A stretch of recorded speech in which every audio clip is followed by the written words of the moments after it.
history, leaders have come together to try and change the world for the better, with brilliant ideas ahead of their time. Yet so many times they fail, and their vain attempts fade away into the depths of time. The Field of the Cloth of Gold was one of these events, held between the English King Henry VIII and his French counterpart Francois I as a banquet for peace. It was organized by Cardinal Wolsey, who at the time was Henry's right-hand man. The event took place between June 7, 1520, and June 24th. It was designed to celebrate and strengthen the bond between England and France. The name came from all of the gilded cloth the nobles wore. Had it gone the other way, so much could have been different. The repercussions would have shaken the foundation of the world. But of course, in our timeline, nothing came out of it, and today we delve into the reasons and failures.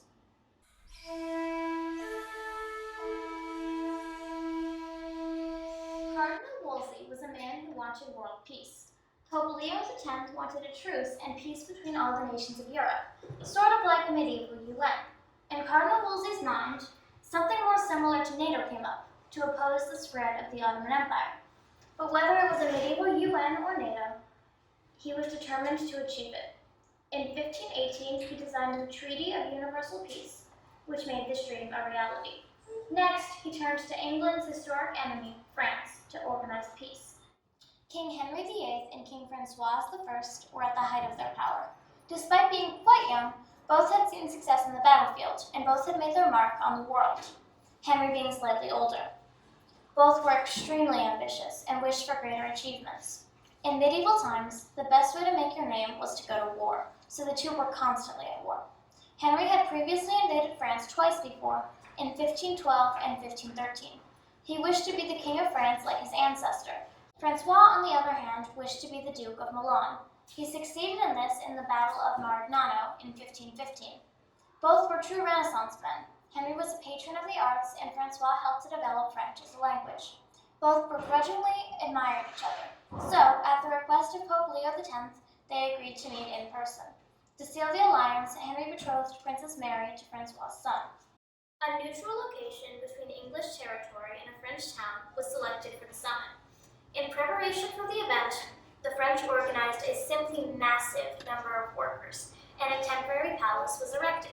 An army of tent makers began making an array of tents, the most spectacular being a 120-foot tall golden tent. Sadly, it blew down before the festival began. On May 31st, 1520, Henry VIII and Catherine of Aragon boarded a ship in Dover and landed in English-occupied Goliath. There were many activities during the 18 days of this festival, including jousting, horseback combat, and infantry combat. Prior to the festival, the two kings had decided not to compete against each other. Even though both were great warriors, the organizers feared having the two kings face off against each other would cause insult to the loser's nation. In addition, the two kings fighting together would show off the alliance. As a result, the kings fought together against swarms of voluntary English and French knights known as the challengers. It is important to note that these military sports were a way to show off their skills on the battlefield. On June 23rd, Cardinal Wolsey held Mass in a temporary chapel. The two courts sat together, and the choirs of the two nations took turns singing. Jousting was a popular sport. In this sport, two knights on horseback would charge at each other with long lances. The point was to knock off the opposing knight. To complete it all, nobles wore costumes to pretend they were ancient heroes, such as Hercules or King Arthur. There were also many unofficial sports, such as archery or wrestling. The queens were also present. Catherine of Aragon was a skilled diplomat and extremely educated. However, in medieval times, giving the king an heir was more important, and as Queen Claude of France already had two sons, she would have overshadowed Catherine. A constant shadow to the events was Charles V, head of the Holy Roman Empire. Charles was a new emperor, having just been elected to the throne and being just 19 years old. However, he controlled vast swaths of Europe. Both Henry and Francois had a tedious alliance with him, but Cardinal Wolsey was determined to strengthen the bond between England and France. In addition, Charles was Henry's nephew-in-law. Henry's wife Catherine was Charles's aunt. Both Catherine and Cardinal Wolsey pushed for an alliance with Charles. England being smaller than France, Charles would be an important ally in any future conflicts. Francois, on the other hand, worried about Charles's power and influence and wished to keep him under control. In addition, Charles had territory near the location of the Field of the Cloth of Gold in neighboring Belgium. He was very influential before, during, and after the Field of the Cloth of Gold.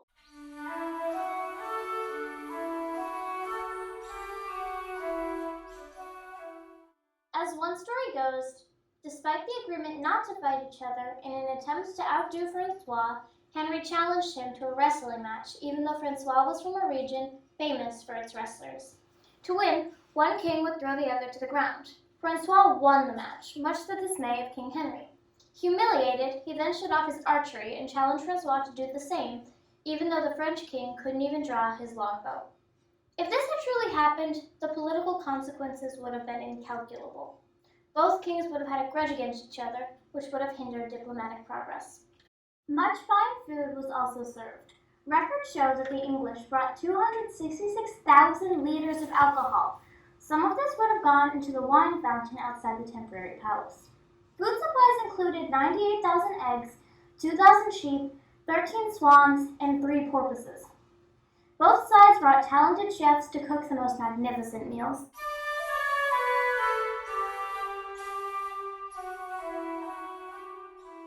A magnificent dragon flew over the site. The dragon was actually a kite that was pulled by a chariot. The dragon was designed to combine the English dragon emblem with the French salamander. Of course, all good times cannot last, and on June 24th, the Field of the Cloth of Gold came to an end. Before Henry departed, the two kings exchanged gifts. These gifts included horses, caskets, and much more.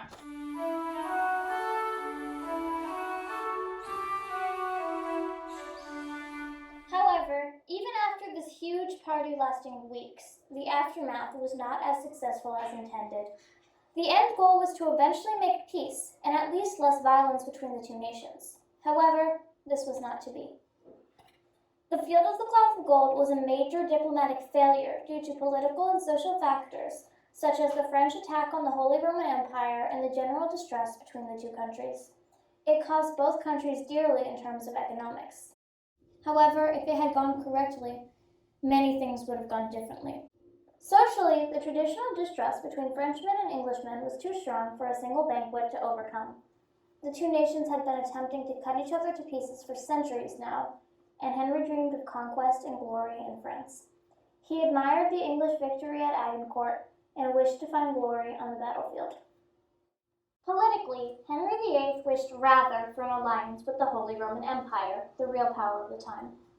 After the Field of the Cloth of Gold, Francois laid out a scheme pretty similar to the Russian invasion of Ukraine. Francois attacked the Holy Roman Empire in disguise.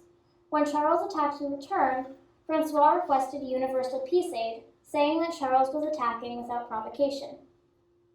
What didn't go according to plan was that the other nations saw through the plot and refused to aid him. Henry, fearing Charles's mighty military and political power, decided to back him. Economically, the sum of the lavish partying was great.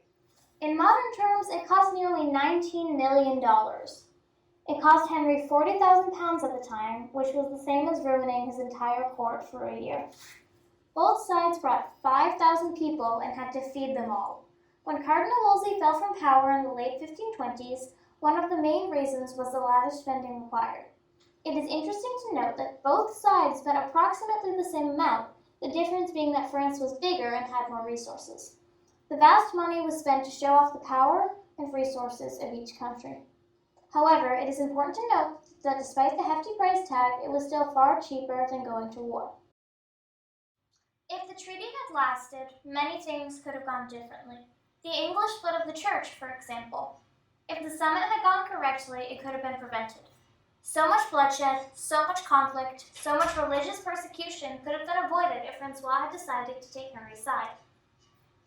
If the treaty had lasted, the American colonies' revolt could have been quelled and beaten, since French aid was essential in their success.